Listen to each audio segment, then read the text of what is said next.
What's going on? What's going on, folks? It is Dan here with Getting Felt Up, a Puppetry podcast with Dan and Nate. Do you think they can see David and I doing our little fist bump dances below you right now? They can. Well, that's happening. I leave on the like my camera. I like force it onto me at the beginning, and then I immediately Do you think because of your lower third that we're always on it? It's not just full. No, you can. Is it always? Can you always see everyone? I think you can. Yeah. At the bottom. Does it look like I'm puppeteering you, Dan? Well, now No, it's hold Nate. on. You have to switch it to. I'm puppeteering you, maybe a little bit. No, to me it just looks like your hand is up in the air. But probably to those people at home. Oh, sorry. I don't know. I can't know. I never see if it's doing the flippity flop or anything because I never get big when I talk to myself. That's what she said. So I don't know if I'm. There he is. But when you guys talk, you guys get big on my screen. I don't get big when I talk to myself. No, that might get confusing if you got big when you talked. Why? Okay, boys. Anyway, sorry, we got off track. Already off the rails. Already on the tangents. So we've welcomed back one of our favorite special guests. The one and only. He's over there. There he is. The one and only Bizarro David Blaine. Hey. He is here. He's full of magic and wonder. David Blaine. Oh, I wish I could because you could see what I'm doing now. If I was able to go like this, and there would be a hand to come up and hit. Ah! I have no idea if that worked. I wish we were more organized. Him. I wish we were more organized. But wonderful. So we've got David Bizzaro here. I keep wanting to call you David Blaine Bizzaro. It just That's my full name. feels so proper. Yeah, guys, that's legal. I'm so excited. Oh God, are you drinking Big Boy root beer? No, apple cider. I'm a big fan of apple cider, but the problem is that apple cider is so heavy in sugar. And on a low-carb diet, you try to avoid that. And so hard liquor, no carbs, plenty of calories, but no carbs. But I found a super low-sugar apple cider. It tastes terrible, but it's still apple cider. But it's it's like apple cider and Sprite mixed together, but it's still apple cider and Sprite. So you hate the taste, but you love what it does to your mind. No, it tastes okay. When you stop eating carbs as much as for a long period of time, your taste of sugar totally things are way too sweet. I had some frozen. I had a little tiny sampling of frozen yogurt the other day when I took my daughter to the frozen yogurt place, and it was so sweet. It gave me a headache. You felt it in your nipples. I did, yeah. I had sugar crystallizing out of my nips. That's how sweet it was. If I stop eating carbs for a long period of time, and then I eat some sugar, I will lactate sugar? Yeah. Mm-hmm. That sounds awesome. I want that. I need that in my life. That's science, folks. That's what that is. I can't argue with that. Can't argue. Can't change it. So can't argue with the facts. So folks have come here expecting beards and shit. No, that's right. And bros. I feel so insignificant compared to you two and your marvelous beards. Yeah, we've got the beard game. This beard is the product of David Bizzaro. I just want to throw this out there. Your inspiration and the desire to do the beard puppets has been so strong in me, and we've yet to make it happen. But we're gonna make it happen where they got some. At some point, I'm gonna have to. Oh, that's very nice. I like that. Maybe this will help me not feel so insignificant. There you go. There we are. And he goes, Batman. This isn't Batman. This is my that's beard. That's your beard. Yes. How dare you? How dare you, sir? At some point, I'll have to bring out. I have a beard puppet that was given to me by Michael Schupak, and I'll have to pull him out at some point. But a puppet made of actual beard. Man, that would be much better. No, it's a nice fur beard, but it's got some puppet in there that is fun to play with. See, that's funny because we came up with the beard puppet situation when Dan's beard was kind of a lot like this, just not as gray, and he realized my beard's never been that intense, man. It was pretty intense, and then you took it and you were able to. Ooh. So I have pictures of your beard puppet. Yeah. So David, dirty. the last time we talked to you, we kind of got your history, and Yeah. and then we've heard from you several times though. You've made guest appearances on some of our holiday specials. Uh-huh. You've dropped us Spooky puppets. spooky stuff. So you're a fan favorite, and you're just full of magic and wonder. It's just from your art to your puppets, it's just nothing but magic. I love getting a good logging in to Facebook and seeing one of your half-built crazy ass puppets on my news feed.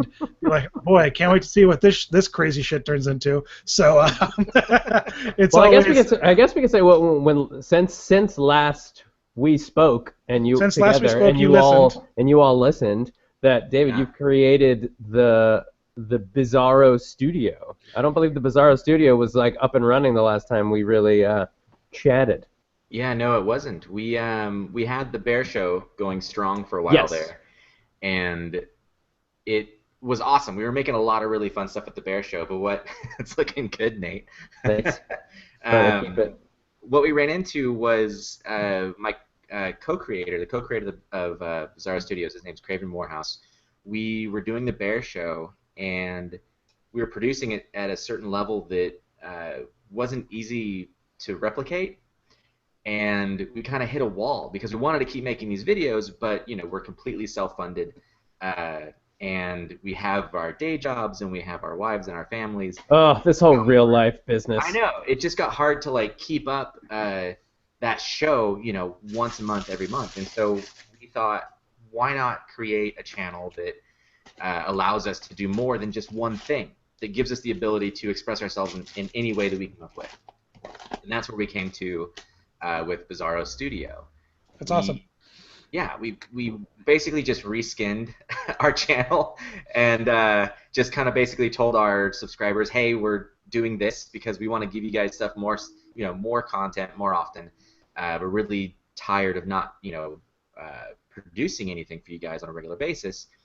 So either stay or you can go. And luckily, a lot of them, most of them, honestly, stayed and have been incredibly supportive through the entire process. And yeah, for sure. Well, the awesome thing about it is now you're not feeling like you're bogged down to only doing one specific thing. The fact that you made it the Bizarro Studio, you've now broadened your horizons to play with. And you posted, you guys have done a lot of fun stuff with your little animated shorts to your awesome collaborations with the Oral Knots and the Bear Show, of course, which we love and adore. We just keep trying. Craven and I will come up with a random idea, one day just through us kind of riffing about a different idea, and we'll say, well, let's just make that. Let's create it now and let's release it tomorrow and just kind of see what happens. And there have been a few videos we've done like that did well or didn't do well, but it feels really good to just be able to create and not worry about fitting in one specific slot. And it's awesome that our fans are supportive of that, and they are. It's crazy. The fans on our channel and also the Oral Knots channel, they are some of the most positive, encouraging fans that I've ever seen on YouTube. Everyone's super polite, super awesome, and so it's just, I don't know, it's awesome. It's really motivating to create for people that actually want to see good quality content, and not just somebody yelling at a camera about how to do their makeup. Right.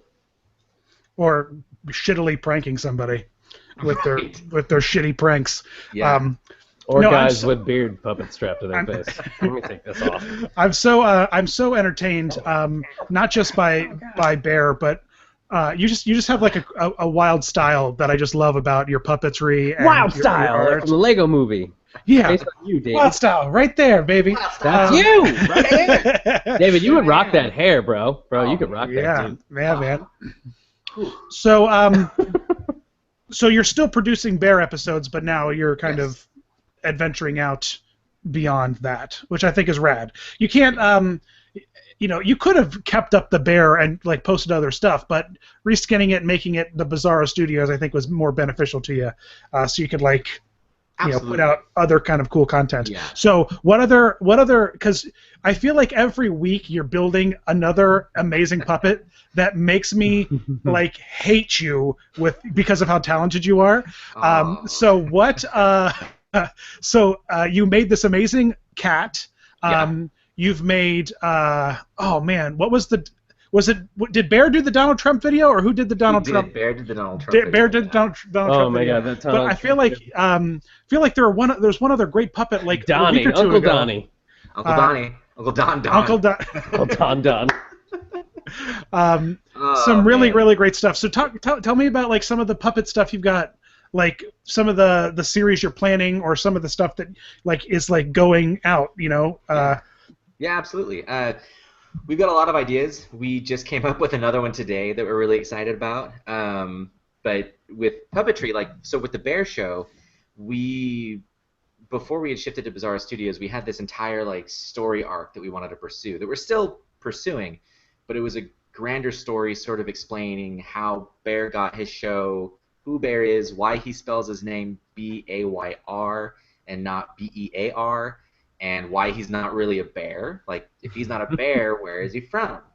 And so we have this bigger story that we're still telling with Bear. And one of those things with like the we overthink some things sometimes, I think, but it's really fun for us. And so with this news report, we had this funny idea that Bear, because we had 8 months where we just weren't creating the show. We just like got so busy with our own stuff that we just couldn't do it. That's never happened to us with the podcast. We quality content week after week. We've never taken breaks because of busy lives or anything like that. Yeah. So we're a slave to this production. It's just. I'm telling you, man. Life will find a way, right? Yeah. Thanks, Jeff. Thank you, Jeff Goldblum. Thank you, Jeff.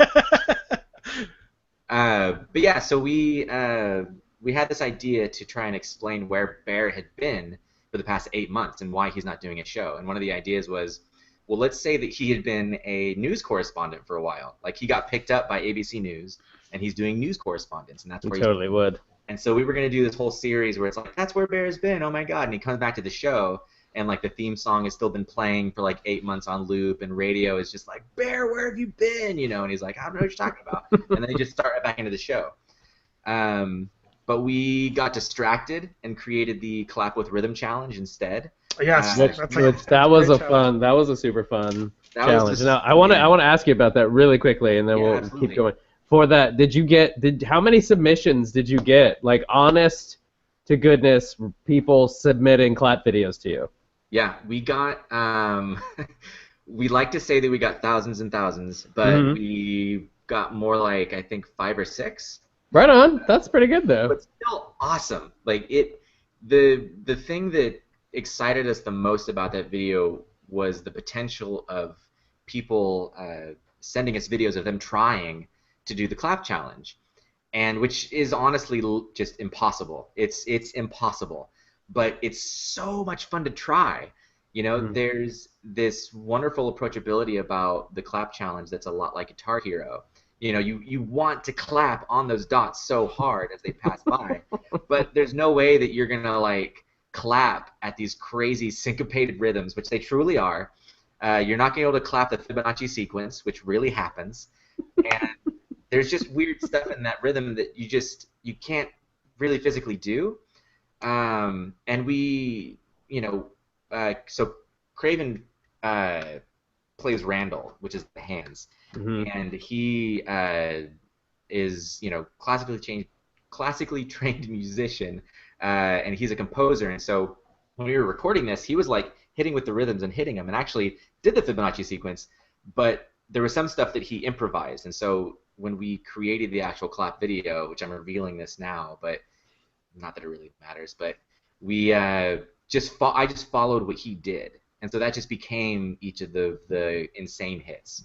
And so it was something that, like, if you were to try it, you have to be syncing in with his own rhythm in that moment when he was just like kind of feeling the music and going for it. So it was awesome. It was really awesome, and it was a complete headache and nightmare to animate those little dots that go by the screen. I can only imagine. And you do all that yourself, yeah? Awesome.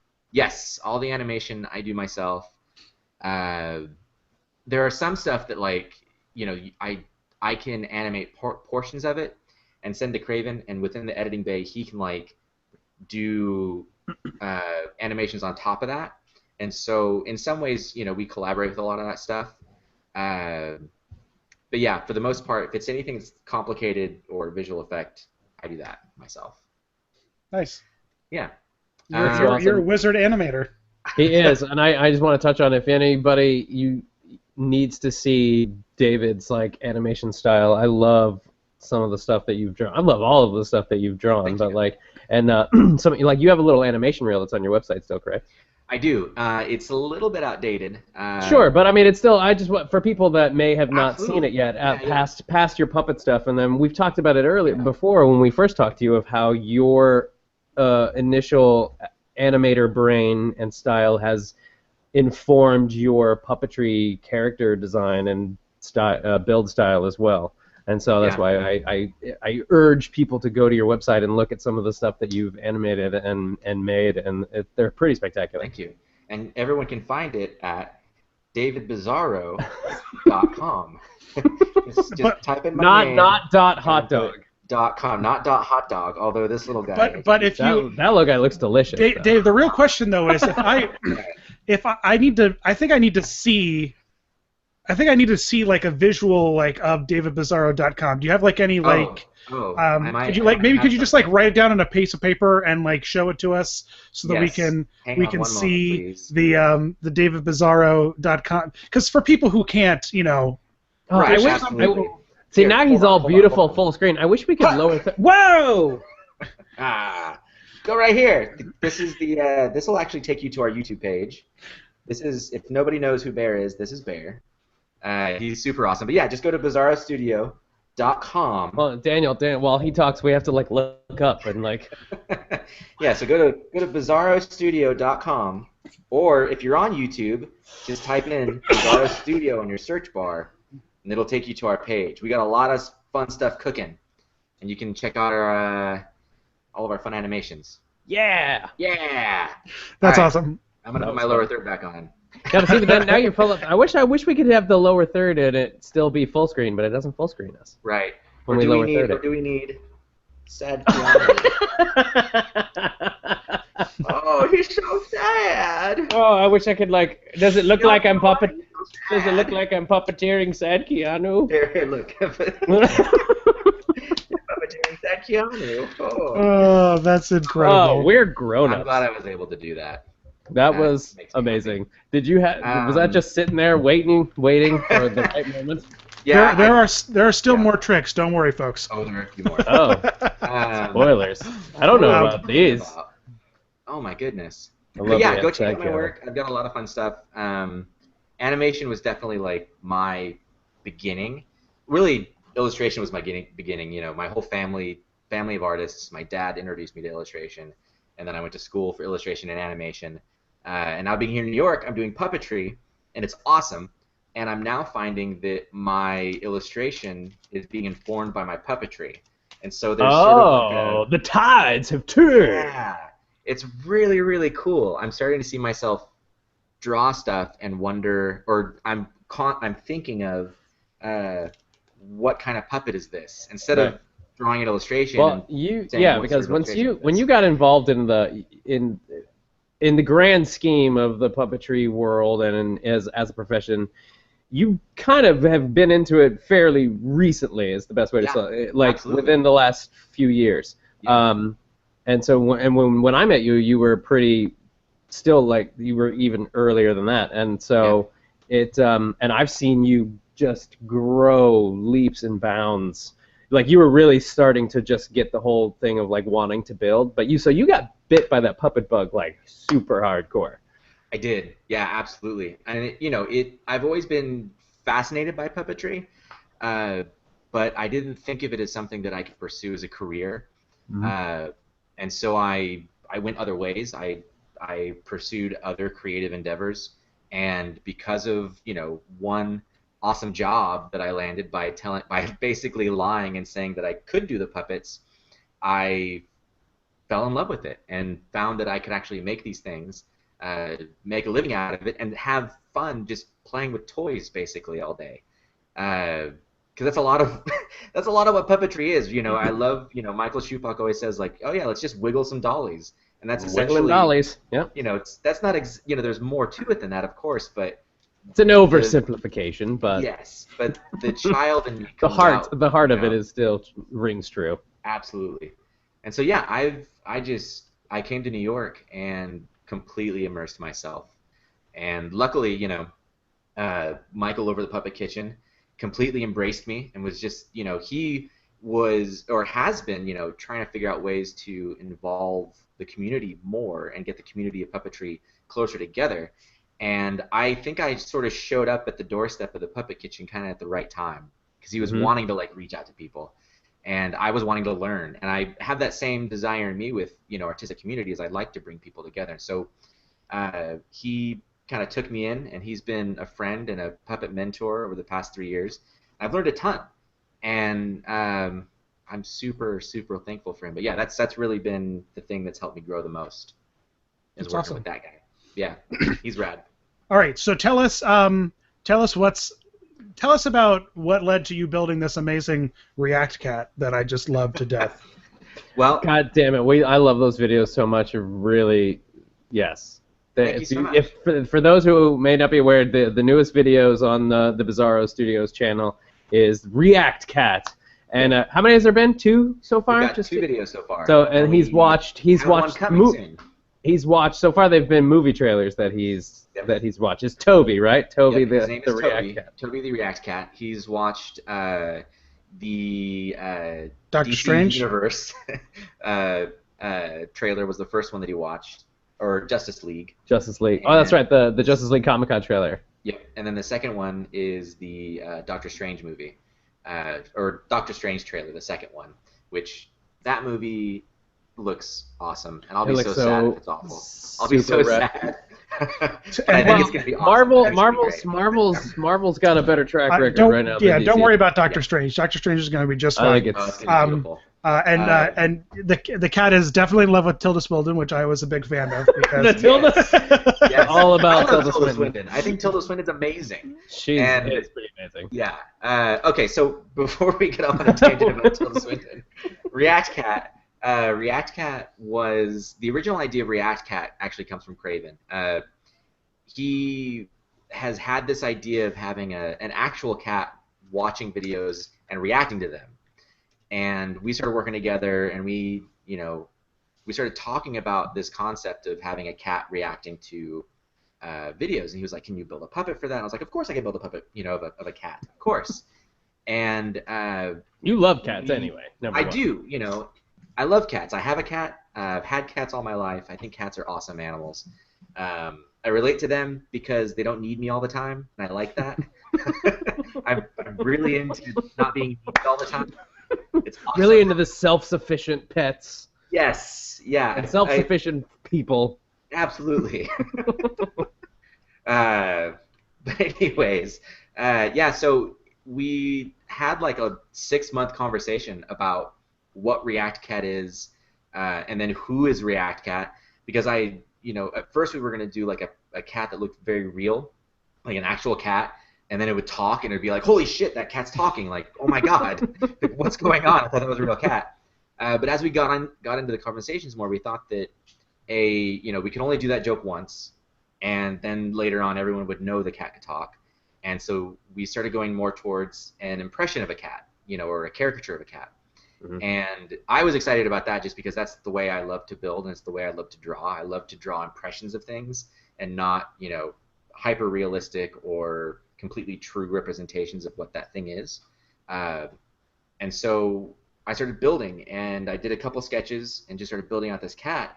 And that's really how we landed on the look. The name, this is actually a wonderful story that I'd love to tell you guys. Please do. That's what we're here for. So we hadn't landed on a name yet, or a voice, or kind of like what his personality was. And one day, I had only his head and his body. He had no eyes on yet. He just had, the nose and the mouth and the fur and whatnot, and the ears. And I pulled him out, and I was kind of testing voices out, performing in front of my wife. That's what I do with a lot of my puppets. I'll pull them out and be like, hey, what do you think about this? And I'll perform a little bit. She'll go, that's crap. Or, oh, that's great, And I was performing him with a very, like, kind of childish version of my own voice. And she's like, no, that's not very good. Do just your voice. And so I did my voice. She's like, oh, that's the voice. So I went away, and I came back again with, the cat, and she's looking at him, and she starts crying. And she's like, oh my God, it's Toby. You built Toby. And Toby is our late cat that we had years ago. And he had diabetes, or cat diabetes, feline diabetes, however it's said. And we had to put him down because he just wasn't able to recover from, just being old and having diabetes. And she was very connected with this cat. She, got this cat from a friend and kind of like raised him up. He was a rescue cat and had gone through a lot. And through our first year of living here in New York City, we had to give him, he had just been diagnosed with diabetes. We had to give him shots every single day, twice a day. It was kind of ruling our lives, We had to get up early, give him a shot. At night, we couldn't go out because we had to give him a shot. And so when he finally went away, that was like a big emotional moment for us. Because he was an amazing cat, super positive, chill, really okay with everything. Sorry, I thought a really awful joke just then. He was great with it all, even death. But he was an amazing cat. And so when I pulled him out and I was performing him, she suddenly realized that I had built Toby, and because he looks exactly like this cat Toby that we had. And did you realize that when you were building him? No, that's what I was going to say. I had no idea. Like I just saw fur. I was like, oh, this fur is great. Let's use this, and let's give him white up here and some really long ears and like all this stuff. And I trimmed his fur out, and I hadn't realized it, but I'd been building a tribute to our last cat. And so it was awesome. So I was like, yes, he's Toby. And I took the cat over to her. She hugged him, and she was like crying onto the puppet, basically like christening him as Toby. So that's how the character kind of came to be. Someone in the chat has asked how you did his pupils in the video, because they were verbatim, the eyes. How on earth did you make the pupils dilate? That is spoilers. Visual effects wizardry. Spoilers. Toby gets surprised eyes during the watching Doctor Strange.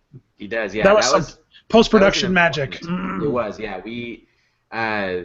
That is an entire visual effect. I know there's ways of making a pupil dilate with a puppet, but I really didn't want to figure out how to build that. And I know how to make eyes dilate with visual effects, so I just went that route. And so essentially, if you want to know the bare bones of it, I track both of his pupils, so I motion track his pupils, and then I hand animate his eyes getting bigger. And then when they need to go back, I just animate them back down. And that's how and I match the color to his pupils. So his pupils are tiny.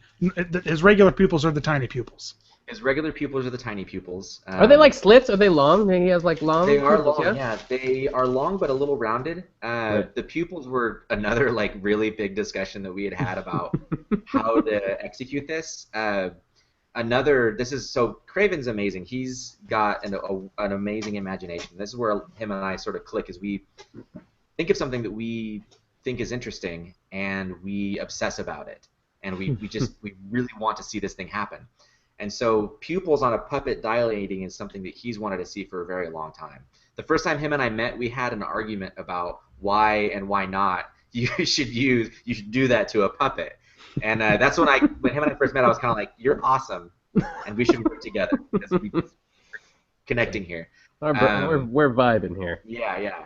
And so we drew, like him and I took turns drawing different types of pupils, and we eventually, after a month of that, we landed on these sort of rounded, curved pupils as the start, because cats, they have slits for eyes, but when they're sort of like looking in sunlight or when they're kind of relaxed, and if you put that on a puppet, it does something to them. Like it makes them look kind of evil, kind of cat-like, a little dead.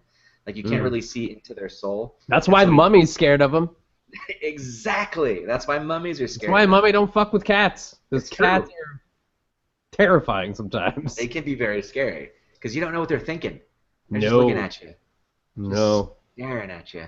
At a really quick tangent, I've seen a very funny picture on the Facebooks or the internets of it's literally just very simple. It's like, oh, it all makes sense now, and it's literally just a picture of a cat with like an X-ray, and on the inside it's an alien, like an alien on the inside controlling the cat. Yeah.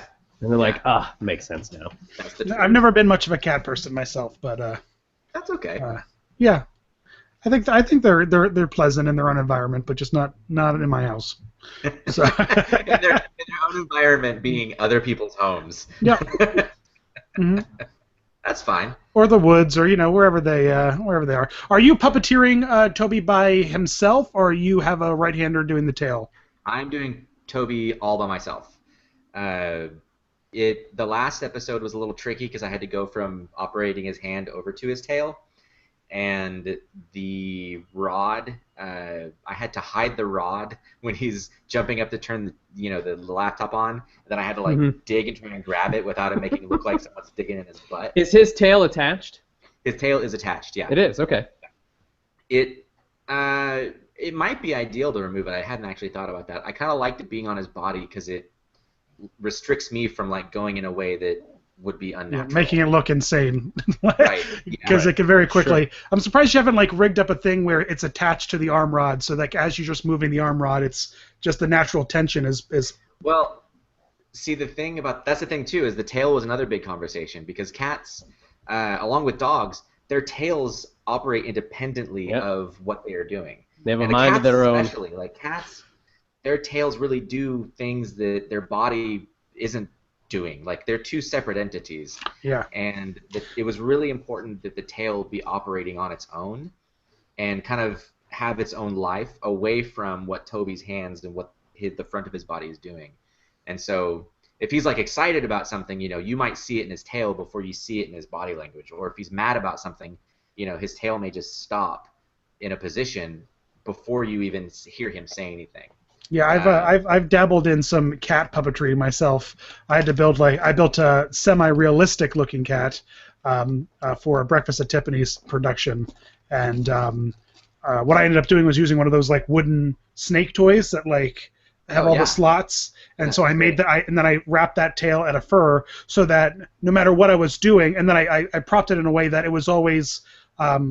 I didn't have the tail rest at a natural downward. I had it rest out. So no matter what the cat was doing, the tail was always moving in a way. And then I could when the cat was sitting or laying down, I could then I would hold the head and manipulate the head while I had the tail, and I was just whipping the tail all over the freaking place because cats' tails have a mind of their own sometimes. So yeah, they absolutely do. And I would love to get a second puppeteer in here to help me with his Toby's other arm and maybe operating his tail when I'm not doing it. But the nature of these videos, at times in the future we see them being as quick to produce because there might be something that's quick and dirty. Out. Yeah, exactly. Something that's just come out. We've got to make a video, and so even in the way we've set it up, so my collaborator is out in New Jersey, and usually when we shoot the Bear Show, I will commute down to New Jersey. And I'll stay the night for the weekend, and we'll just shoot. Yeah, because you shoot there at Bear's awesome pad that's there in Jersey. Yeah. That's a sweet pad. It is a very, very nice apartment. I like that space a lot. And is that radio? We're jumping to the Bear Show. The radio that's in the back, is that there? Is that in the shot, or that's there? He's not in post. No, he's not in post. That's when awesome. we were first doing the show, we were set dressing and kind of figuring out what to do. And I just made a joke wouldn't it be awesome if we had some sort of talking radio that was the band manager or something or playing the and he's song. He's wait, wow. I've got a radio, and he runs to the other room, pulls out this antique radio that's just in his bedroom. This is perfect. It's got a face. It's got a face. That's the other thing that I know that we like to do a lot is literally find faces everywhere. Yeah. I don't know, Shoepock's big into that, and the Puppet Kitchen's big into that too. It's kind of literally seeing faces everywhere you go. That's it's called animator brain. I can't remember what it's called. There's a word for it. There's a parandiaphile or something. It's some weird word where you see faces just in things that don't have faces. Oh, it's literally an actual Oh yeah, term. it's like a thing that your brain does. It's a psychosis that we all have, apparently. Yeah, it's a brain problem we all have. Let me do a quick God damn it, I love, and David, I've told you this before, I love so much the Nicolas Cage Skype song from the Bear Show so much. That is like one of my all-time favorite bits from the Bear Show. And like you have the song on it was on. You can get the song separately on SoundCloud, and I have it, and it's on my phone. I listen to it every once in a while. Sometimes I just need to listen to it because like the Bee Gees and Skype. Yeah, mix. It's pretty rad. The Bee Gees is like one of the most incredible things I've ever heard. it's amazing. It's called pareidolia. Pareidolia. It's a psychological phenomenon of perceiving faces in familiar patterns where none actually exist. And the best example is the face on Mars. Remember back in the 90s where everyone's like, there are aliens on Mars. The man in the moon. The next time I see a random face in something, I'm just gonna go, pareidolia to you, sir. There's a pretty phenomenal subreddit all just dedicated entirely to it, where people post some pretty phenomenal face images and stuff. Found faces. Found faces, yeah. I know that Shupak is a big fan of it, so right? Is he the Puppet Kitchen one who likes to find faces and weird stuff? I think every puppeteer loves I was just gonna say, I think that's a puppeteer thing. It's like that's a total face that could be animated right now. Yeah, I suppose you're right. Yeah. No, that's pretty rad. So the React Cat, is there any other going to be recurring characters or that you've got on the Bizarro Studios? When am I going to see Shrew again? When's Shrew coming back? Shrew. That's it, Shrew. Oh my God, Shrew made me laugh my ass off. Shrew reviews, man. Shrew is... Yeah. Shrew is wonderful. Shrew's amazing. I love Shrew so much. I have this great video. I think we've posted it. Shrew. We posted one of our long ago monitor nights, the infamous monitor nights at Puppet Kitchen, and it just turned into that awesome jam session, and we all did Bohemian Rhapsody as a big group, and we all everybody took turns, and there's a great moment, and I posted the video. I might have to repost it now since we're talking about it. Is this you bring up Shrew? I think you had just finished Shrew. And you literally bring Shrew up, and Shrew's doing the guitar solo, and it's pretty epic. It was super fun, It's a great moment, Yeah, I had just built Shrew, and I didn't build him for the Bear Show, I don't think. I built him just... No, you just built him. I was just like, I want to build a rodent. I'm pretty positive you brought him into Monitor Night after having just completed him, and you really just wanted to mess around with him.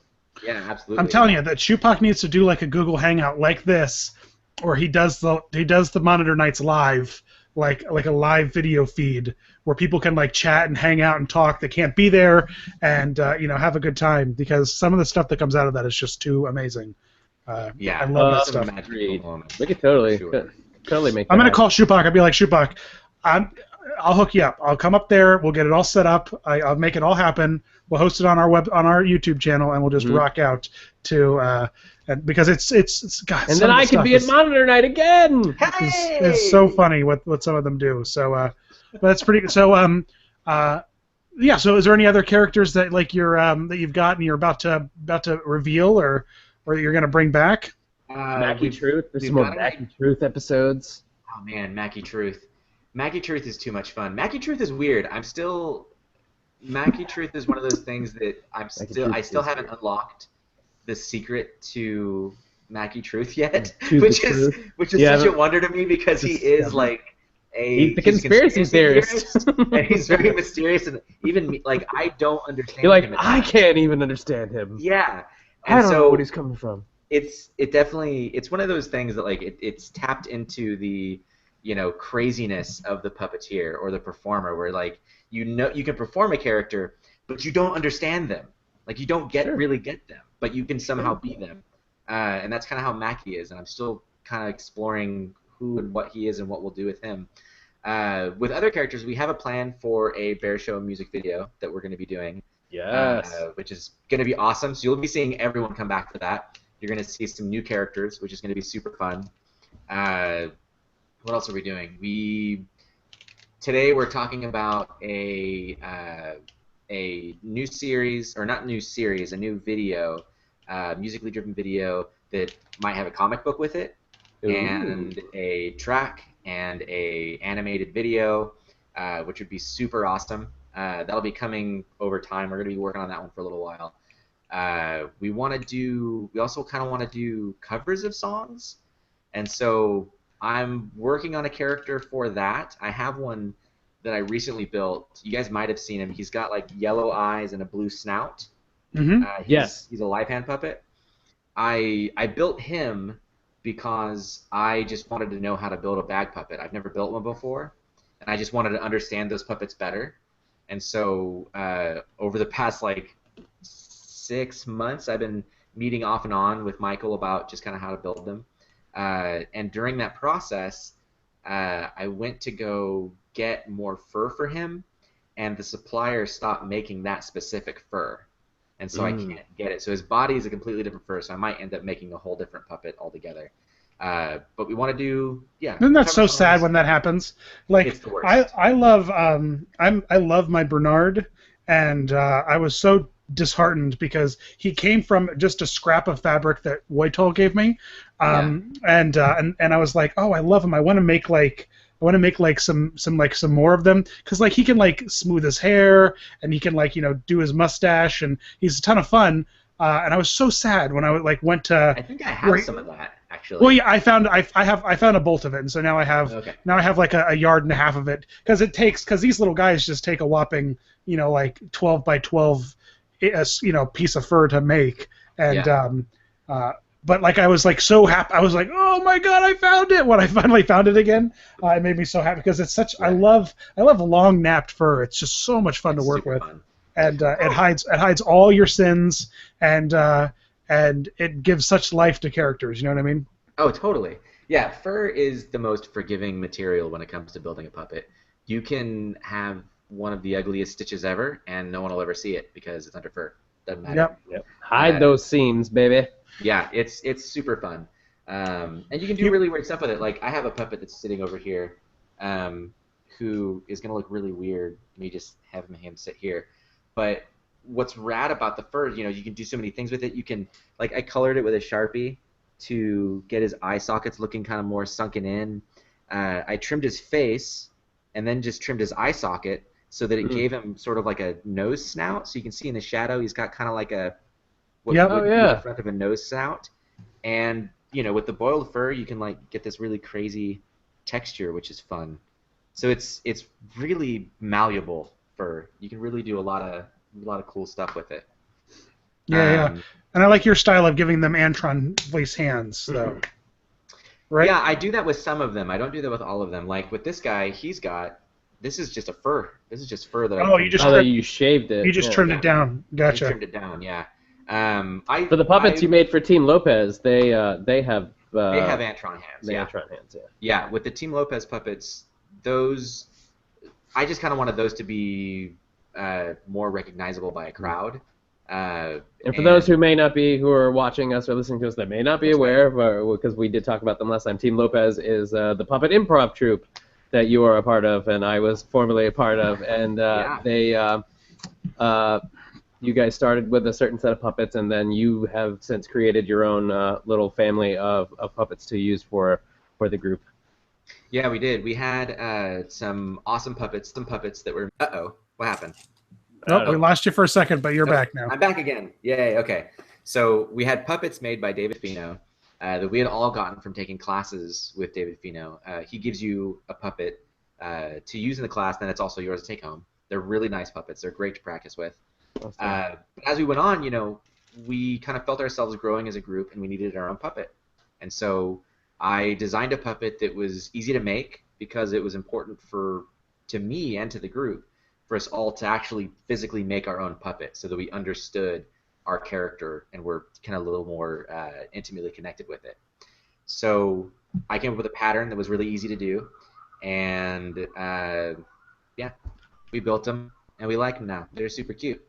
I want to make like the improv group. I'm very good friends with the improv, like the guys who run the improv festival that you came to here in Bethlehem. Yeah. I'm good pals with them, and they know that I'm a puppet guy. You know what I mean? So like we need puppets. We want to play with puppets and improv with puppets too. Yeah. And I'm like, well, yeah. It takes a special talent. I'll talk to David. You know, maybe we can form like a remote. We can be like Team Sanchez out here. Yeah. And we'll be Team Sanchez. Team Lopez and Team Sanchez. Yeah. But it's people who you got to like understand the mechanics in and out of a puppet and how to really manipulate a puppet before you can start to improv with them, because they are it's not like okay, I know how to do this and I'll kind of learn how to do this and be able to you guys take it to a next level with some of the improv stuff you do with it. Oh, thank you so much. Yeah. So funny. It's really tricky. You have to be able to get, when you do improv, you need to get lost in the moment. But you also need to be aware of how to add to the scene or how to escalate the scene.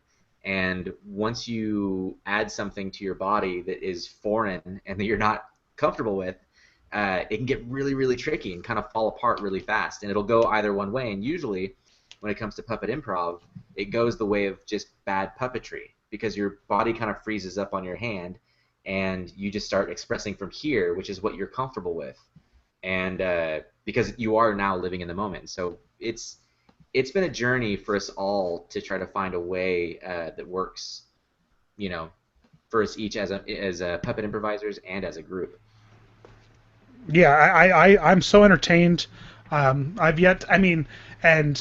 Nate, you were great in it, but I just got to say that Dave is like he's like the beautiful gem in the pile. He's like when you go to like an amusement park and they've got like the panning for they give you like a bag of dirt and like a screen and some wood like in a wood box, and they're like, now go over there to the rivers, to the fake little stream, and pan through it and maybe you'll find some gems. And he's like the one bag of dirt that has like an actual like maybe like a small amethyst in it, you know what I mean? And so he's like the special bag of dirt that's like at the bottom of the bags of dirt, but like someone accidentally reached down and grabbed the wrong bag of, because they don't ever hand out the bag of dirt with the real gem in it. That's just that's some bullshit. They don't ever hand out the bag of dirt with the gems, but David is the bag of dirt with the gem. There we go. Well, we just figured out the subtitle of this episode, and David is Bizarro, the gem-filled bag of dirt. Beautiful bag of dirt there. And we've also, Dan, you've also just discovered our next new little Daniel rant animated video that we're gonna put together. So, because Daniel's rants/analogy stories are second to none. Oh my goodness! I know. Did we lose our lower thirds? Sit back and you did. You lost your lower thirds. Oh, after our burp, you guys went away. The burp was still here.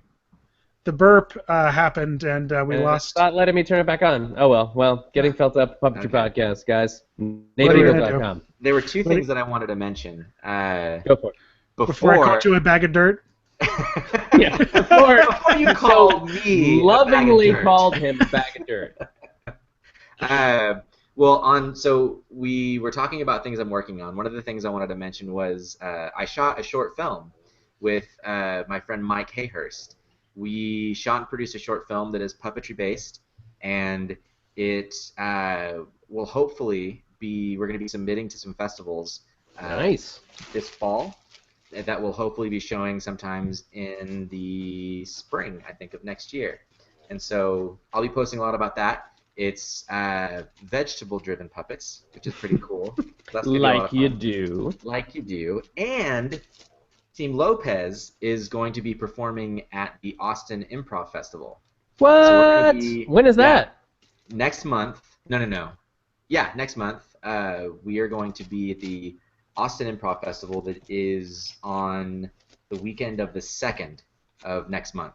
That's awesome. So, super exciting. If anybody is, for some reason, in Austin watching this right now, come see us perform. And we know you are. We do. Right. I know you guys recorded the Bethlehem performance. Are those ever going to make their way to YouTube or something? Because I think they're on the Team Lopez YouTube. Yeah, I think they posted our whole set on there. It was like did they? The whole 20-minute set is on the. Man, the Team I gotta Lopez subscribe YouTube. to that shit. Is it on?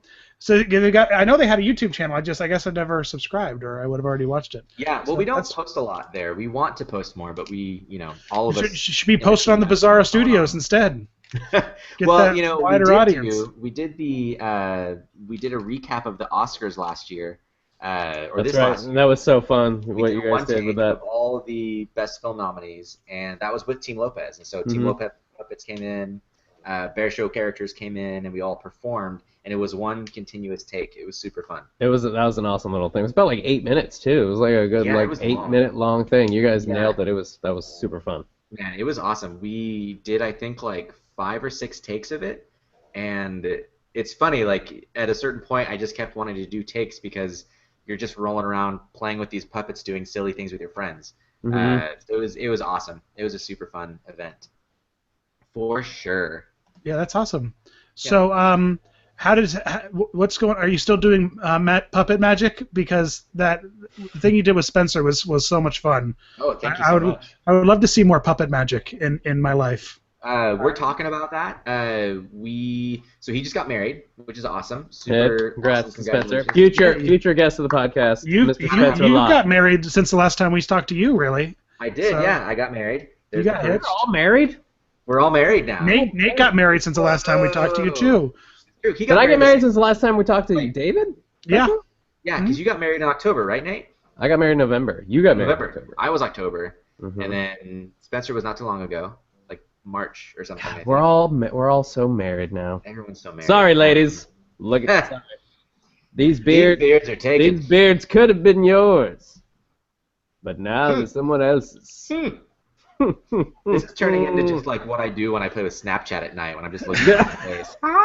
Did you guys see that Instagram's jumped on like the Snapchat type thing now too? Have they? I Yeah, didn't they know have. Yeah, it's like in Oh my IG gosh. new IG stories.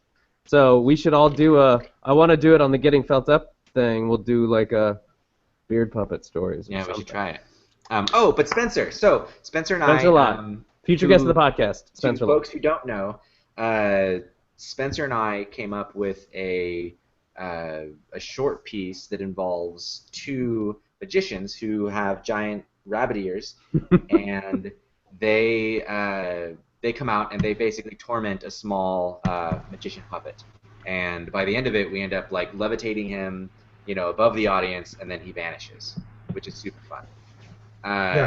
And after that, we got really, we both got really busy with just side projects and work, and then he and got marriage. married. Yeah, I got married, and then he got married, and now that we're back, he's busy and I'm busy, but we are talking about making it a longer piece, adding stuff to it, kind of fine-tuning it. But one of the things that he's actually got going on that's really awesome is he has a show that he's been working on since I first met him. Yeah, called it's awesome. It's And it's premiering in September, correct? Yep, coming out September. The opening night I think is September 9th. Is it at Dixon Place or is it? Dixon Place. It is Yeah. at the Dixon Place in New York City. So get your tickets. That's pretty rad. It's going to be an awesome show. It's about a male character dealing with Alzheimer's, Mhm. and he's told me little bits about it, and it sounds beautiful. It sounds like a really magical. I've seen some clips of it, some like early workshop clips of it that he does, Yeah. and it is like some of the ideas that he's come across to. I try to equate it to another kind of how Inside Out did such a beautiful job at giving visual examples of inner thoughts and or depression, et cetera, et cetera. Spencer's done the same, and his collaborators with that show has done the same for Alzheimer's and like what goes on in someone's head, and visually showcasing that in a really, really beautiful way. Absolutely. Well, he's a thoughtful and delicate performer, and so he's kind of the right person to be. And he's just a working on projects thoughtful like and delicate individual. that. He is. Like, he's performing. He's you can tell that he's very conscious of aware of what should be happening and why. He really is. Yeah, He really is. Which is super cool. He's tremendous. We're gonna get him on this podcast soon for sure. Got to do it. He's a rad guy. But yeah, that's. Have you That's a lot of what I got going on. I know you're a big fan of magic. Have you been keeping up on the latest season of Fool Us? I haven't. You know what? I actually haven't met. So I went to Seattle with my wife. We went to Alaska on a cruise with her family, and then we spent a day in Seattle, just her and I. I went to a magic shop that I hadn't been to in like 12 years. I'd gone there 12 years ago when I was actually studying magic, and so we went in there, and the magician that I talked with, he was actually just on Fool Us. And right on. he's going to be on an episode performing for them, which is pretty cool. Did he say that did he fool them, or was he not allowed to tell you? He was not allowed to tell me, which was unfortunate. Do you remember his name or anything? Because they're like 4 episodes in, so I wonder if he's. I have his card. Where did I put it? I'm really hoping you like magically go. Oh wait, here it is. I know. Let me see if I can find it here. Pull it out of your beard. Oh wait, maybe it's here. You know what? I might have already cataloged it.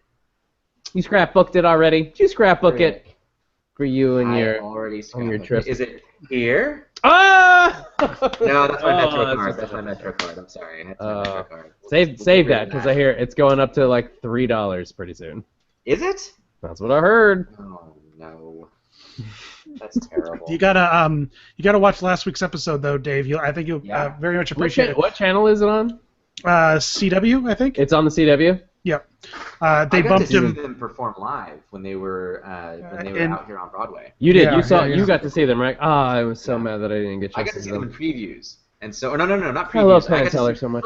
Dress rehearsal. Oh, that's cool. I got to get picked because there weren't a lot of people there. I didn't know that. Fun. Did you tell me that? You didn't. No, I don't know if I did. Story. You said. Yeah, I got to get picked for. They do a trick where they take someone's cell phone, they put it in a fish, and they put the fish above the stage, and then all of a sudden it appears underneath someone's seat in the audience, and they pull it up, and it's like ringing.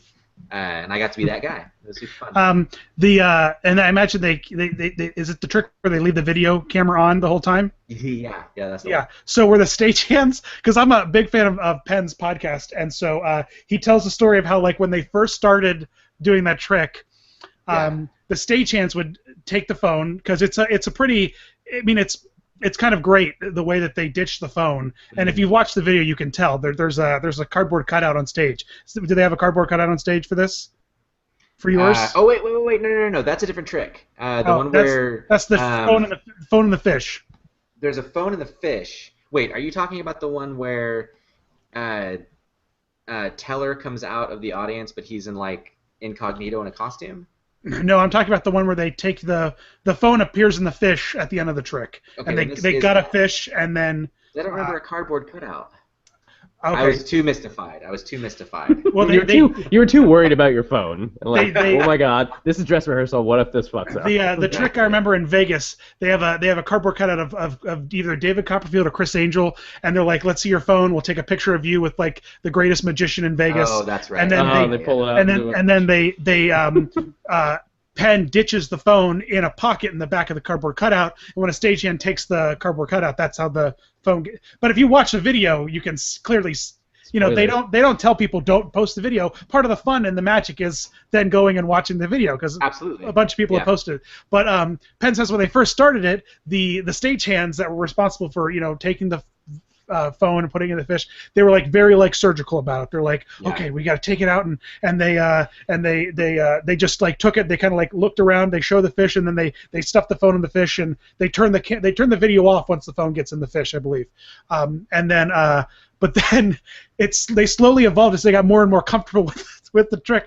I love the story he tells. So eventually they all, completely unaware to Penn or Teller, because they're both on stage for the whole trick. They never saw this until someone sent the video to Penn, and Penn like watched it just on a whim. All the stagehands started like wearing really tall wizard hats and like and wizard robes, and like they would just for the video, and they would take it out, and they'd all like be like in the back like chanting and like rhythmically moving, and it tickled me so much. And Penn telling the story, he's doing his high-pitched laugh because he's just so tickled by the fact that like his stagehands, who have been his stagehands for like 20 years, you know what I mean? Like they've been his guys. They decided to do this wacky shit backstage to just like take the trick to the next level for the person who watches the video back later. But yeah, man. But you have to watch last week's because there was a guy who fooled Penn and Teller with sleight of hand, but he has no hands. He has. Like, I was gonna say that's hard to do, at least for Teller, because Teller's sleight of hand is like he's top-notch sleight of hand artist. Yeah, that guy's amazing. And it's hard for magicians to do a move with them not knowing about it or not seeing it. So he did a sleight of hand move with no hands. He did a sleight of hand trick. He did the oil and water card trick. Do you know that one, Dave? I think so. It's 3 red cards, 3 black cards. You go red, black, red, black, red, black, and then you flip them over. Then you flip them back over, and it's the red and black are separated. It's called oil and water. But he invented all of his own techniques because all magic is written for people with 2 hands. Right. And he's got like a stump and like kind of like a pointy other stump. He was born without hands or feet, and so he had to kind of design his own version of that trick. Yeah, he did design his own version of every trick he does because he has no hands. Yeah. They were talking about it on the show, and they said that it really wasn't. They really didn't convey how much it affected the audience when he actually fooled them on the show, because they quick cuts, they try to edit it down. But Michael Godot, Penn's co-host and writer on Fool Us, said that half the audience was just weeping because of how incredibly impressive and how much of an inspiration he was, because motherfucker has no hands and he fooled Penn and Teller at sleight of hand. You know what I mean? It was incredible. You've got I gotta look that up. Yeah. Yeah. His name's Matty, I believe. If you just Google Penn and Teller Fool Us No Hands, it comes it comes right up on YouTube. So. Wow. But man, so when you saw Penn and Teller, what was the favorite trick they did on Broadway? I mean, I already had a few tricks that were my favorites. The cigarette routine is always a classic. I think that my favorite performance-wise was the silk through the neck, which originally is just rope through neck, which is a trick that it's like a beginner's trick that you learn from a magic book. But what made it beautiful was the performance and kind of the story they told, which is really what magic is all about. It's not entirely about fooling people and doing the most complex sleight of hand or having the most complex mechanism to perform a trick. It's about the story you tell and how you bring the audience into this world that you're creating. And this was one of those tricks where, it didn't really take a lot of sleight of hand. The mechanics of what's happening on stage is not hard, but the story they told and how they involved this, they brought this kid on stage and how they involved this kid with the trick was beautiful. It was just gorgeous to watch. And so I appreciate magic like that. That tells a story. It tells a story. It gets you involved, and that's what Teller's really great at, doing that kind of stuff. Teller's amazing at that. He's incredible at that. His Miser's Dream is one of the most amazing Miser's Dream I've ever seen. If nobody knows what the Miser's Dream is, you've probably seen it. It's where the magician has a bucket, and he's somehow pulling coins out of thin air and throwing them into a bucket, and he keeps producing coins and throwing in the bucket. And so finally the bucket is just full of coins. And there's a lot of variations of the trick. The way that he does it is he's got a glass fishbowl, and he is pulling coins out of thin air and dropping them into this fishbowl. And by the end, he keeps dumping hundreds and hundreds of coins out of it. By the end of it, he pours some water in there, and then he grabs in the air and throws into the fish container, and it's just full of fish. Goldfish just miraculously appear in this fishbowl. And we got to see that performed live. I've always seen it in video, and in video, of course, the camera angles are always pristine and the cuts are beautiful, but seeing it live is completely different. It is like watching real magic happen before you. Yeah, so they really are impressive in what they do, and in just the stage production and the stage, the staging of everything they do is just. It's top notch. So I know this is a puppetry podcast, but I know David's a little bit of a magic fan, so I just like to. I love magic. I don't have anybody to talk to about magic, so I like talking. No, but it still kind of goes hand in hand. The way, especially Penn and Teller, the way they design and create that show, and it's manipulation of sorts, and it's all. It all kind of blends together. So yeah, it might not be an actual puppet, but some of their old stuff, especially their old sillier stuff, they definitely used forms of puppetry, that scene. I don't know if he still does it, but Teller on the bench with the ball, sitting on the bench with the ball, and how the ball. That did was he? A great piece. Yeah. How that ball moves on its own. Yeah. Well, and a lot of what Teller does is clowning. He's an amazing magician, but he also does a lot of clown work on stage. Mm-hmm. And that's a great example of how I've come to find that every single art form and creative path you take links with the other in some way. And if you embrace that, you will be creating, bigger and better work than you would have created if you were just been like, I'm just this one thing, and Exactly. I'm gonna paint for my whole life, and that's it. Like it won't be as big if you don't embrace other art. How all these things inform your other passion and your other art form. How your animation style informs your puppetry, and now vice versa. How now puppetry informs how you draw and how you animate things. Same thing with Michael Schupak. Michael Schupak is went to clown college, and so he's got some clowning background as well. And what clown college did he go? Did he go to the greatest Barnum and Bailey, greatest show on earth? He went to Ringling. Mm-hmm. Yeah. Which Teller actually taught at. I think Teller has went there too or something, but Penn went to Ringling Brothers Barnum and Bailey Greatest Show on Earth College. Okay. And it doesn't exist anymore, but every time he refers to it, he still calls it like it's in their contract when they go there that if they talk about the clown college, they're not allowed to call it clown college. They have to call it Ringling Brothers Barnum and Bailey's Greatest Show on Earth Clown College, or every time he goes through the full title every time he talks about it. I love that. Clowning is so important. Like I've recently been sort of reconnecting with that. When I was in high school, I did a lot of theater. And when I was in high school, I was encouraged to study a lot of movement forms, and so I did modern dance. I did, kind of Broadway style dancing, which is a little more jazzy, and then also just a little bit of clowning, but it was clowning like what you learn in high school kind of clowning. But now being here and working with Michael, I've been starting to see how clowning really is a useful tool in all performance. I got to perform at a really fun show called the Puppet Playlist with Michael, and we did this really wonderful piece where a piece of mold comes alive and gets big and starts trying to eat this piece of cheese, and the cheese doesn't want to get eaten. And I got to experience his some of his clowning technique, which was kind of cool. It was really fun to be working with someone that really kind of understood where the beats were and where they go and why they go there. And so I've been watching more videos of these master clowns doing some of the most amazing work, and trying to let that kind of seep in and inform some of my performance. Sure, yeah, clowning and mime, knowing those techniques, are so advantageous to if you're doing a tabletop or a bunraku style, or for something like that with maybe the character has no face or no face at all, or just doesn't speak and has to communicate solely by movement. And so having that in your back pocket just completely helps you create and animate that character.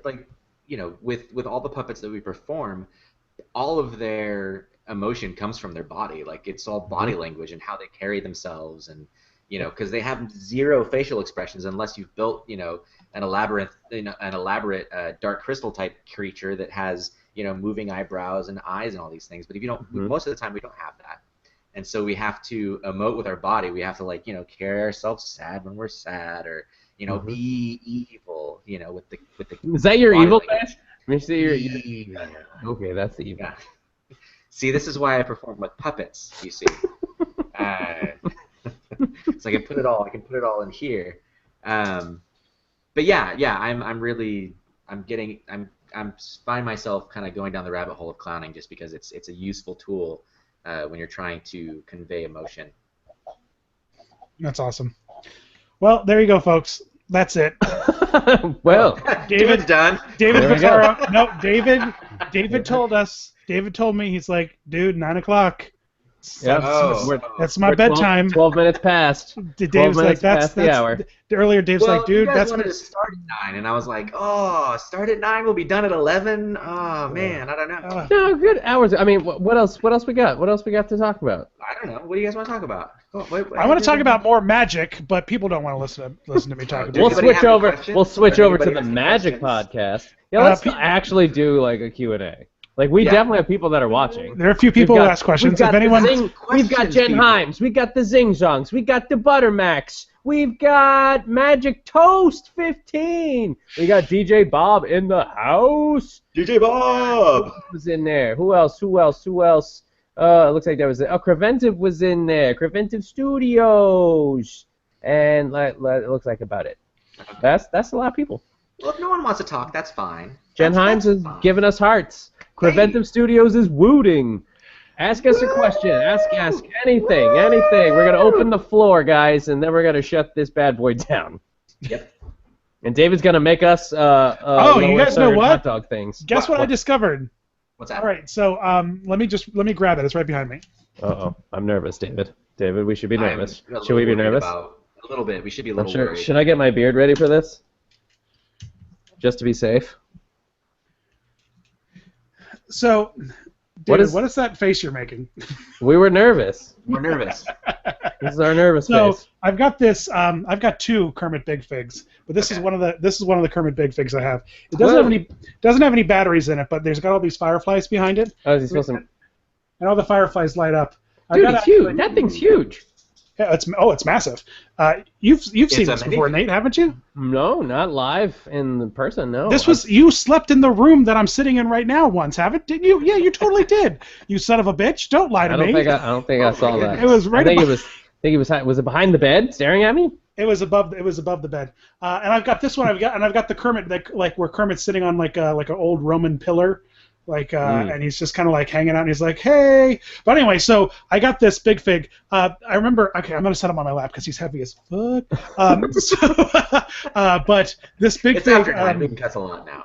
Yeah. Yeah. I remember there's an art store in Disney Springs, formerly known as Downtown Disney. It's right next to the movie theater. No. Rainforest Cafe. It's right next to Rainforest Cafe, or at least it used to be. And in there, they have a bunch of Big Figs on display. And I remember, like in 2005, 2006-ish, maybe I was down there and I saw this bad boy, and he was like $150, and I was like, "Oh, I really love this. I should get it. I don't know how I would get it home, but I should totally pick it up." But I didn't. My parents were like, "No, you're not getting a goddamn $150. This thing is heavy too. It is super heavy, and it's gigantic."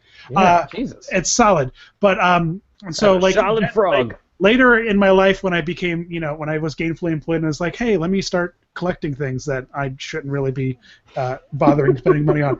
It was hard to find one of these, and they would pop up on eBay like broken and like in terrible disrepair, and they'd be like $100, they'd be like $500, $600, $700. You know what I mean? Oh, my. And like ones that were like all in good shape, and all the fireflies have like these little tiny acrylic wings, and most of them are missing. You can see, I think only none of them have both their wings. All of them have one. How do they fly? Right? So, but like in perfect shape, these things go on eBay for probably like $1,000, right? But anyway, so I finally found one. It was like $125. I got this guy to sell it to me for. I was super stoked. Right. This one that I got this one for, yeah. But I've always thought like, oh, it's advertised as a music box, but I'm like, oh, it's got to have batteries in it to make it light up and play the music. I was wrong, and I discovered this yesterday, right? Whoa! So if you turn this bad boy around, on the back here, okay, there's a little switch. It might be hard to see, but it's right here that on and offs the light bulb, right? But what I didn't, and I never realized, is that this little branch is actually a music box that you turn and wind up. It is. It's like a secret lever. That's pretty cool. And then it plays the Rainbow Connection. Aww. Can you hear it? We can. Yeah. So I got super excited when I discovered that it did that. Do you guys want to see what I got recently? That's adorable. That's my story of the day. Of nerdiness? Yes. Okay, hold on. I'll be right back. Oh, jeez. Should we be nervous? Should I get my beard ready? I'm going to set this on back. You guys are making me so nervous with all of your cool things. Let's, all right, everybody's leaving me. I'm going to look at the things. So the Zing-Zongs, David, Dan, and Nate, what's your favorite Bear Show episode? Yours is the Nick Cage one. I think mine's probably the Nick Cage one, too. It's a cat. I got a cat. Oh, it's a real cat. No, I'm just kidding. That's Rita. I can't actually hear anybody yet. Hold on. But the Zing-Zongs, I think my favorite one is the Nick Cage one, absolutely the whole time. But I also really love when they introduce Shrew, and my favorite moment in that episode of the Shrew just sitting there jiggling his ice. I'm answering a question of what my favorite Bear Show episode is. My all-time favorite one is the Nick Cage one. I think that was just like your most awesome, just well-rounded, and then ended with that awesome song. Yeah, that show was definitely like. But the episode, Yeah, that'd be amazing. But the episode, the shrew intro episode, it's one of my favorite moments. Is just him shaking that cup with ice. Yeah. He's just shaking it, and he's like, "What are you eating there, I just love how, in terms, we're talking about Bear. I love how you take all the time to digitally remove you from, but you leave the arm rods in, and so it just is so goddamn trippy and hilarious. It's just like, I love that. I love that. That's my favorite part about Bear, really. Yeah. All the jokes aside, I just love the fact that you take all the time to, like, edit out you underneath them, but you leave the arm rods in, so it looks so the arm rods, like, exist halfway. They don't, like, end at the bottom of the screen, which is just my favorite part. It's they just end at the bottom of the chair, which I think is amazing. That's pretty funny. That episode was the best. We got to put in everything that we've ever wanted to put into a Bear Show episode that we possibly could. My favorite joke from that episode is when one of the viewers is like, "Hey, are the Arlnauts ever gonna do?" Which the Arlnauts are two awesome guys. It's Craven, my co-creator, and Zach. They have another channel where they do a lot of awesome, really rad stuff. Go check it out, everyone watching. But one of the viewers is like, "Hey, the Arlnauts gonna do any more of these other type of videos?" And Bear goes, "I don't know. Let's ask them. Hey, Arlnauts, are you gonna do one of these things?" And we cut to Zach and Craven standing in a corner with a iPad with a glowing planet above, and they're like doing these sort of like calculations. And they go, "Yep." You get a thing on the wall. And it just starts, the wall starts moving, and hieroglyphics start glowing on the wall, and then it just cuts back to me, and I'm like, "What?" Yes, dude, I love that part too. That is like, that's one of those things where it's like, we have this whole other universe that we've dreamt up that Bear is a part of that we haven't explored yet, and that was like supposed to be our like big tease of this other universe, which is just some strange parallel. And is Bunny coming back? Universe. Oh yeah, absolutely. Bunny's definitely coming back. All right. With Stacia Newcomb, one of my favorites. Yeah. Fuck, I love Bunny so much. Bunny's design and just the Bunny puppet is just beautiful. It's just so, you just can't not look at Bunny and just like start to laugh at just when she's properly puppeteered. She tickles the shit out of me. It's just so much fun. So funny, yeah. All right, so what did you get? What's the thing you're going to reveal to us? Show us the magic. I've got three things. Two of them are things that were given to me. So a friend of mine, on her last day at the Sesame Workshop, I got to go visit and kind of walk around and kind of check it out. And I got a Super Elmo, which is super fun. You mean a Super Grover? Super Grover. Sorry. I was a little focused on other things. Right on. Yes, oh, he's so cute. And he's the old school Super Grover, which I really I love. I like a lot more. Look at how cute he is, though. My goodness. A Oscar the Grouch. Whoa! That you can puppeteer. Whoa! Yeah. Dude, that's cool. That's right. I'm not even going to try to do the voice. No. But, yeah. Oh, he's also super cute. Who made those? Gun? Is that a Gund puppet? Let's see. That is a... gotta get a Gund. Yeah. Gotta get a Gund. And if you don't want to do the mouth, you can put your fingers in here and do the hands. So you can clap. If you were a real puppeteer, you'd be able to do both of them. Yeah, let's see you get in there. Hey guys! How's it going? That's my like weird. That's like if Oscar. That's like if Oscar and Grunjetta had a baby. It's like, hey guys, my name's Grajudo. How's it going? Grajudo. Yeah, hi. I'm Grajudo. I was born in Astoria, Queens. You ever been there before? No? That's okay. No one ever comes to Astoria. This is the part of the podcast where people who are listening to it later on iTunes are like, what the fuck is going on? What's going on is, guys, you should look at your phones and click on that link that says watch this live while you're listening to it. Oh, okay, so you thing can number fast 3. forward to hour 22. Let's see here. Thing number 3 is my... This is your actual beard puppet? Yeah. So Michael made this, and then I was leaving the shop one day. I was leaving Puppet Kitchen. He was like, "Do you need a beard puppet?" And I was like, "Yes, I do." Oh, yeah. Yeah. How y'all doing? Like, can you back up a little bit so we can get the full picture? Yeah. Just take out. Yep. There we go. Actually, here, let's turn off the overlay. Nope, it won't. Okay, oh well. I think it's all. Ours will come on, yours won't go off. Hi, everyone. How's it going? My name's Beardo. This inspires me so much to build like a Santa, like a Santa. Well, I can't obviously have a beard, so can someone make me a beard puppet? I think that can happen there for you, Nate. Because that's absolutely tremendous. It's pretty great.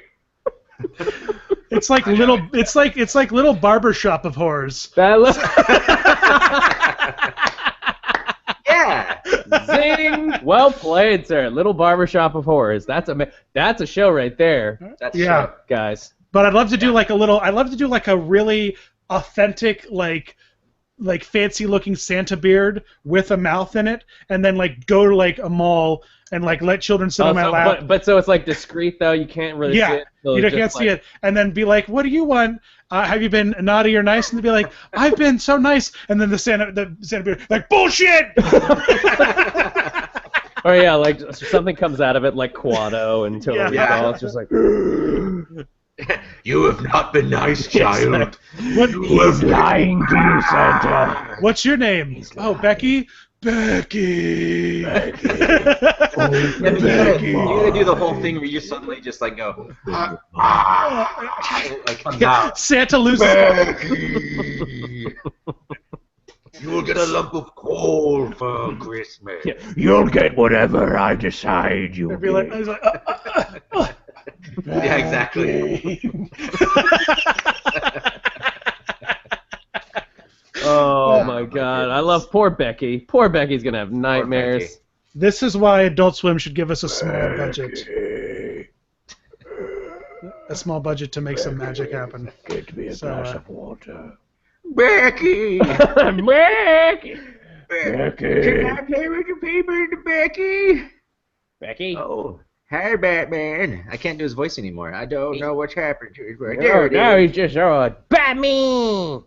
Batman's Mr. Brain. Look at these obnoxious arms. So I made that puppet that Nate's using, and so here's the puppet, the first one I made, right? And so you can see, I'll put the puppet in the corner of my screen. Oh, Jesus. Okay. I have it like saved. I have it locked on David because he was doing the awesome beard. So here's the puppet in the corner of my screen, and here's as far as my arm, about halfway. We're just halfway through the screen. All right, Nate, you do the same thing. Put the puppet in the corner and see how far his arm reaches across the screen. Oh, okay.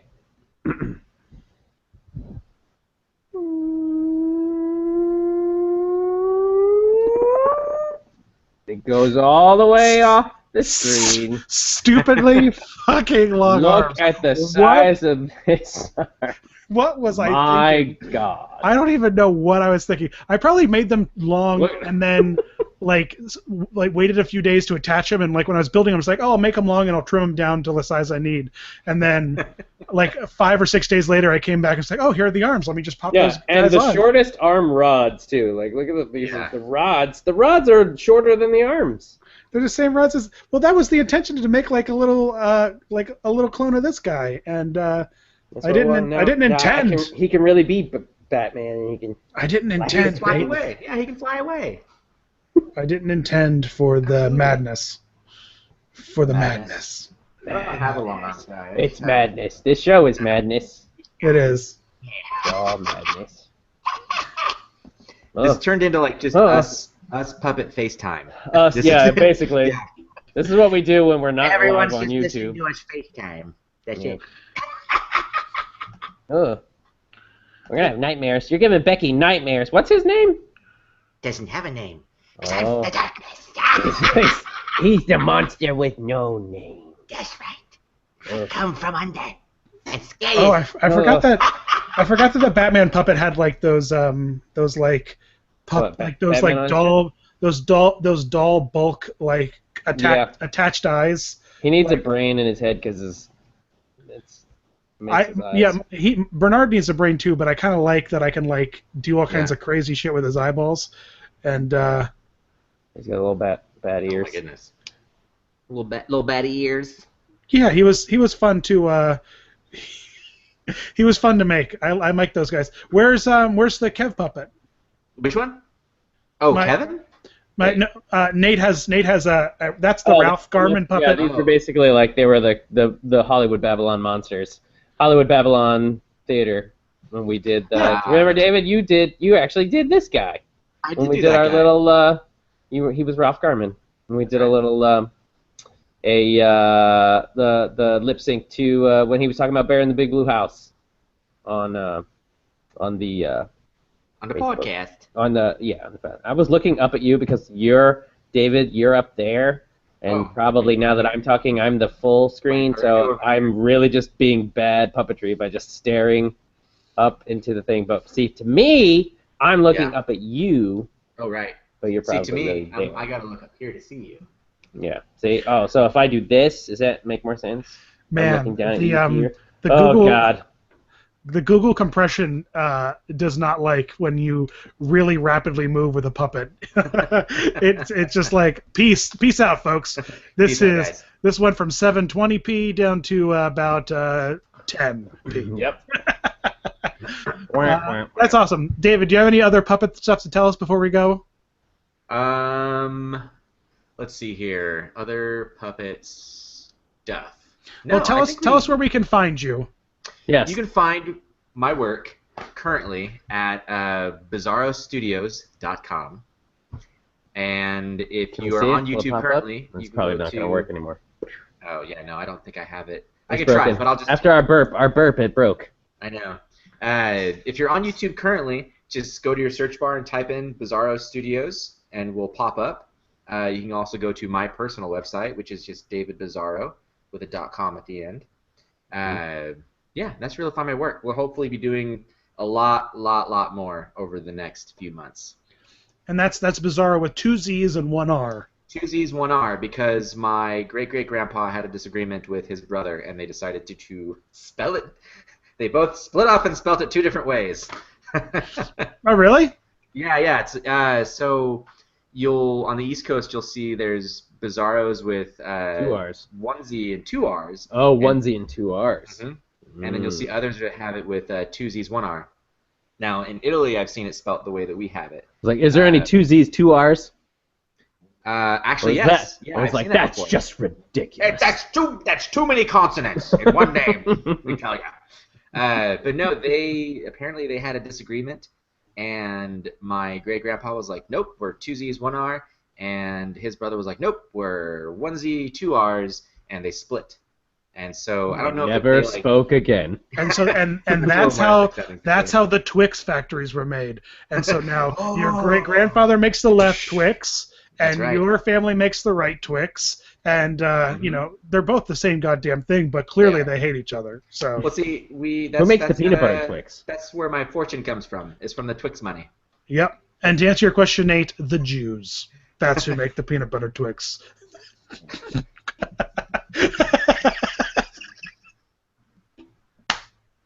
I have nothing to really back that up. We're live, folks. What? Oh my goodness. Why? So that's why it's spelled with 2 Z's and 1 R. So just go to davidbizzaro.com. That's right. I love how neither of you had a comment to say. Like, you were both so horrified that I said that the Jews make peanut butter Twix. Well, I don't know what kind of joke you're trying to tell here, Dan. I don't know if it doesn't make any sense. That's the point. At the culture for making this candy, or if you're praising the culture, which I don't know where. I don't want to assume. It's because neither. I like you, and I don't want to. I don't know. I'm not touching it with a 9-foot puppet arm. I'm just not going anywhere near it.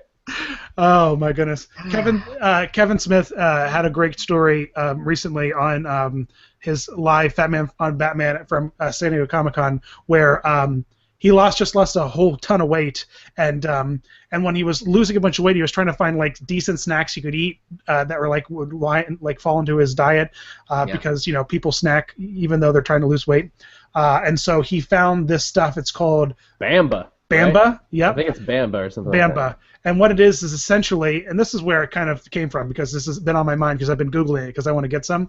It's essentially a snack that's almost like a cheese puff, but replace the cheese and put peanut butter in it. in its place. So it's like a peanut butter cheese puff. Peanut butter puff. Sounds awesome. Like 50% of it's peanuts and the rest of it's like palm oil and stuff, like, because they just like puff it, right? And so and apparently it's an Israeli snack, like it's the Jewish snack, like that's what like it.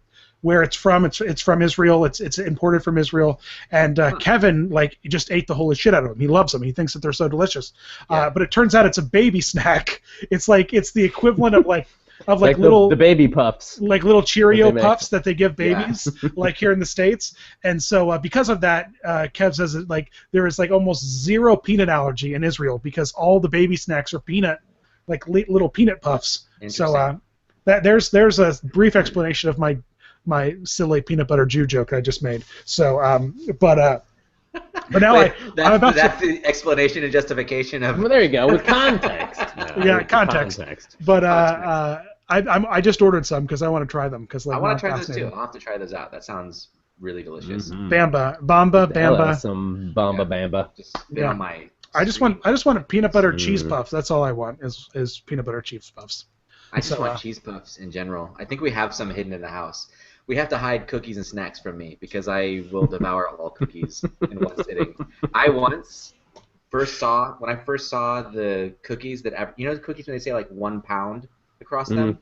When I first saw that, I thought it was a challenge. Literally, I was like, 1 pound, you say? I can do it. And I sat down. This was when I was just starting to work for the Flaming Lips, and I was like animating something, and I just ate. A pound of cookies. Yeah, and I can do that. I felt fine. I felt great. So much. I slept so well. I slept really well. Yeah. I used to eat a lot of cookies too, and now I'm not eating cookies. And it's a real goddamn challenge because therein lies. I love cookies. You know what I mean? I just love cookies. Cook cookies, and it is like Christmas morning in this house when she makes cookies. I'm just like, you're and by the next day they're all gone. She's made like a batch of 12, and I eat most of them. Yeah, see that's where she needs to not make 12. She needs to make like 36, 48. You know what I mean? And then do that like reverse psychology where like you eat a whole bunch of them and then you end up puking and then you're like and you're throwing up cookies and you're like I could never eat like my wife is like orange Gatorade. She can't drink orange Gatorade because she had a bad experience when she was a kid and vomiting. Nate, you have a story, right? What was it that you can't? Is it like tasty cakes or something like that, or what is it that sets you off that you can't stand? Whiskey sours. Oh. I can't drink whiskey sours. No, only James and Gingers for you. That's right. I don't think I could ever ruin cookies for myself ever. I don't think even vomiting cookies from eating too many cookies. I would like vomit them, and the next day be like, man, I could go for some cookies. I need to replace those cookies I lost. Exactly. My cookie levels are low. Yeah, there's really nothing. There's nothing better than wandering into a local bakery in Brooklyn, Manhattan, even Jersey, and getting like one of those big black and white, like a good black and white cookie, you know, and just, I love black and white cookies, like good fresh. Is amazing. The donut game is amazing. Yeah. Yeah. It's the sweets in the city. I can't go to New York and just not eat. I just can't. It's just something about being in New York and Disneyland makes me just want to eat. And I can't. Maybe it's all the walking. I don't know what it is, but I just begin to consume uncontrollably. Yeah. And God help me, I found. Have you been to Disney World, David? I have never been. At Disney World, David, there are these they're chocolate chip homemade cookies. They're like this big, and then they sandwich in like hand churned vanilla ice cream, and so it's like this massive vanilla ice cream cookie, chocolate chip cookie sandwich. You can get them it's in one of the little alleys off of Main Street, and it is so good. Oh my God, I'm like losing weight just so that I could eat like 6 of those when I'm down there. It's the only reason why I'm dieting is just to eat 6 of those things. Yeah, but I gotta go to Disney World one of these days, and now I got a friend who lives right next door to it. Yeah! I gotta go. You gotta do it. It's the happiest place on earth. That's what I hear. That's what they say. I'll be there in like a month. I'm coming to visit Nate. Taking a vacay. Yeah. But so there you go, folks. Good. No one wants to hear this nonsense. We did it. We did it. We did it with an hour and 38 minutes or so. We totally did it. Yep. I wonder if we can do one last overlay as my going out. Let's see if it'll work. When it burped, it doesn't work. Oh well. Nope. Oh well. I don't know what happened. Hey, thanks for having me on, guys. Thanks for coming and Google hunging with us. Yes. Yeah. Thanks for getting Google hung with us. Yeah. Yeah. Yeah. Is this our Google Hangout victory dance? Yeah. Yeah. It's like you're working out. You're having such Google Hangout. Yeah, brother. Yeah. Did you guys ever see No Holds Barred? Did you guys ever see that movie with Hulk Hogan? Where Hulk Hogan was like the good guy and Tiny Zeus Lister was the bad guy, and Hulk Hogan's brother gets like beat up, but it was like the wrestling world took place in real life. No, I never mind then. Oh, okay. Yay! Good story. Yeah!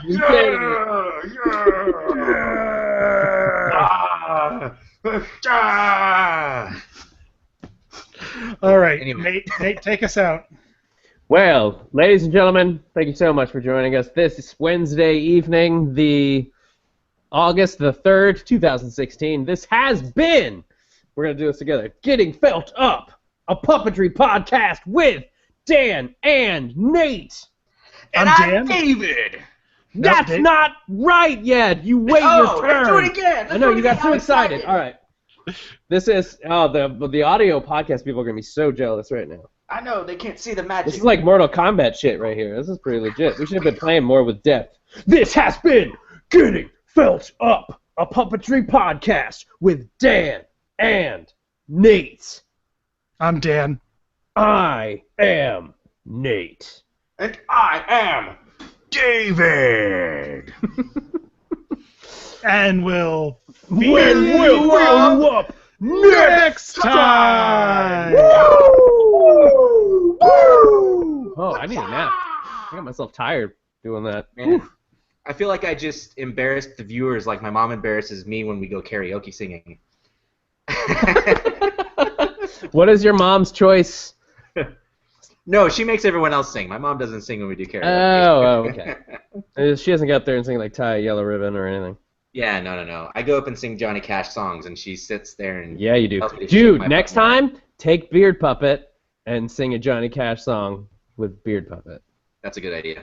I think that would be like, oh, and he's blue, so maybe it's a Boy Named Sue or something like that. That would be Boy a Named good Sue. one. A blue boy named Sue, or just bring Grover. Or just bring Grover. Indeed. Thanks for joining us, folks. All right, anyway. Goodbye, everyone. Goodbye, everybody. Goodbye.